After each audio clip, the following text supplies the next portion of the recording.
नमस्कार साथियों, 10वीं कक्षा हिंदी विषय के अंतर्गत सहायक पाठ्य पुस्तक संचयन भाग 2 का दूसरा पाठ सपनों के से दिन, जिसके लेखक हैं गुरदयाल सिंह की आत्मकथा आपके सामने प्रस्तुत करने जा रहा हूं।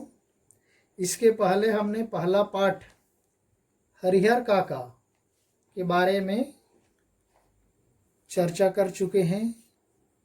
तो आज हम सपनों के से दिन पाठ का सारांश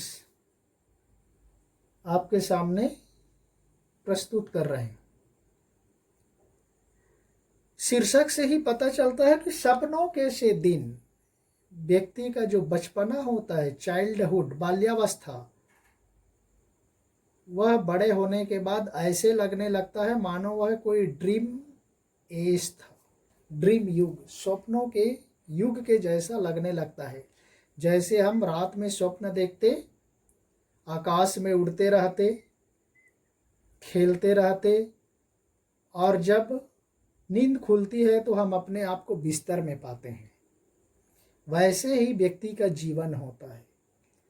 व्यक्ति बचपना में बहुत आनंद से रहता है, इंजॉयमेंट लाइफ व्यतीत करता है, कोई टेंशन नहीं, खाना पीना खेलना सोना। लेकिन जैसे जैसे व्यक्ति की आयु बढ़ते जाती है, आजकल तो शिक्षा के माध्यम से 3 साल के बच्चे को भी, 2.5 साल के बच्चे को भी स्कूल भेज देते, किंडरगार्टन में, LKG UKG में। लेकिन उस जमाने में ऐसा नहीं था, इसलिए 5-6 साल तक व्यक्ति आराम से जीवन व्यतीत करता था।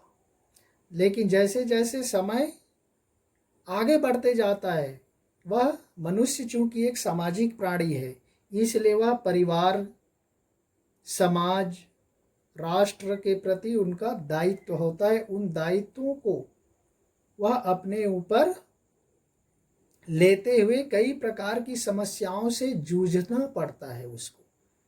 तब लगने लगता है, उन समस्याओं को देखकर, कठिनाइयों को देखकर, मुसीबतों को देखकर लगने लगता है कि काश वो बचपन के दिन हमें या मुझे फिर से मिल जाता तो मैं कितना अच्छा रहता, ऐसा सोचते। तो यहाँ पर लेखक गुरदयाल सिंह द्वारा रचित सपनों के से दिन उनकी बचपन की आत्मकथा से संबंधित पाठ है। बचपन में लेखक और उनके साथी एक जैसे थे। गरीबी हालत, फटे हाल व्यवस्था, लापरवाह और खेलने के शौकीन। जो आपको मैंने पहले ही बताया, खाना, खेलना और सोना। वे रोज ही लकड़ियों के ढेर पर से फिसलते हुए कितनी चोटें खाते, और उनके मिट्टी भरे घाव देखकर माँ बहनें तरस खाने के बजाय उनकी पिटाई किया करती। लकड़ियों के ढेर पर जा कर के खेलना, इससे उनके कपड़े फट जाते, शरीर पे चोट आ जाती, शरीर कट जाता, खून बहने लगते, उस पर मिट्टी के धूल लग जाते, और जब रोते हुए वे घर आते तो उन पर तरस खाने के बजाय उनके माँ बाप उनकी पिटाई करते। कई बाप तो इतने गुस्सैल होते कि बच्चे की परवाह नहीं करते, इतना मारते कि उनके नाक और मुंह से भी खून आने लगता, ऐसे पिटाई करते। फिर भी बच्चे की आदत होती है मारपीट खाने के बाद रोते रोते सो जाना, फिर सुबह उठे और फिर से वहीं खेलने के लिए चले जाना जहां पिछले दिनों उनकी वहां से आने के बाद पिटाई हुई थी। तो इस तरह से बच्चों की मनोदशा होती है, वे तुरंत भूल जाते पिछली घटना को और फिर से नए सिरे से वही काम करने लग जाते। बचपन के सभी दोस्तों की आदतें भी मिलती जुलती थी। बचपन में बच्चों, चाहे कोई भी क्षेत्र का हो, बच्चों का स्वभाव लगभग एक जैसा होता है, आदत मिलती जुलती हैं। उनमें से अधिकतर तो स्कूल जाते ही नहीं थे, क्योंकि उस जमाने में स्कूल जाने के लिए उतना जोर नहीं देते थे। अब कुछ गए भी तो अरुचि के कारण स्कूल नहीं गए। उन्होंने अपना बस्ता तालाब में फेंक दिए और घर आ गए। उनके माँ बाप भी उनको स्कूल जाने के लिए जोर नहीं देते थे। वे सोचते थे कि बड़े होने पर इन्हें बही खाता लिखवाना सिखा देंगे, जो पंडित घनश्याम दास के पास जा कर के सीख जाएगा और इस तरह से अपना जीवन व्यतीत कर लेगा। लेखक के अधिकतर साथी राजस्थान या हरियाणा से आकर मंडी में व्यापार करने लगे थे। पता नहीं चला कि खेलने के वो 4 दिन कैसे बीत गए। सभी बच्चे पढ़ाई को तो कैद समझते थे। देखते ही देखते बचपना व्यतीत हो गया। सारे बच्चे पढ़ाई को मानो कैद समझते, प्रिजन, जेल की तरह। बचपन में घास कुछ अधिक हरी और कुछ अधिक मनमोहक प्रतीत होने लगती है। बचपना में कहा जाता है, जैसे मुहावरे है, सावन के अंधे को हरा ही हरा सूझता है। ऐसे बचपना में चारों तरफ सुखद वातावरण होता है, चारों तरफ मनमोहक स्थिति होती है, इसलिए उसको जीवन की सच्चाई का एहसास नहीं होता। आज भी लेखक को स्कूल के रास्ते पर उगे झाड़ों की खुशबू याद आती है।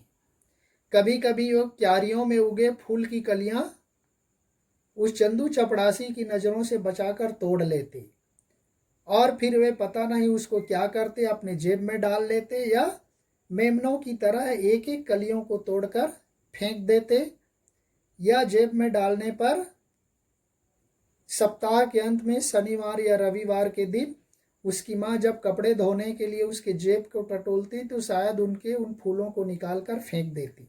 पता नहीं वो क्या करते। तालाब में नहाने वगैरह को विशेष रुचि रखती। जब स्कूल के साल शुरू होने में 1.5-2 महीने की छुट्टियां होती, स्कूल शुरू होने लगता तो 1.5-2 महीने के बाद 1.5-2 महीने की छुट्टी हो जाती। उन दिनों में लेखक अपने ननिहाल चला जाता था, अपने माँ के माता पिता के यहाँ, उसको कहा जाता है ननिहाल।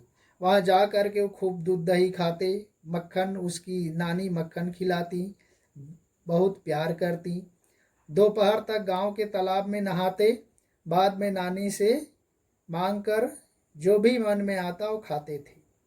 नानी उनकी बोली और कम खाने की आदत से बहुत खुश होती थी और अपने पोता पोतों को भी उन्हीं की तरह सीखने, व्यवहार करने की सीख देती।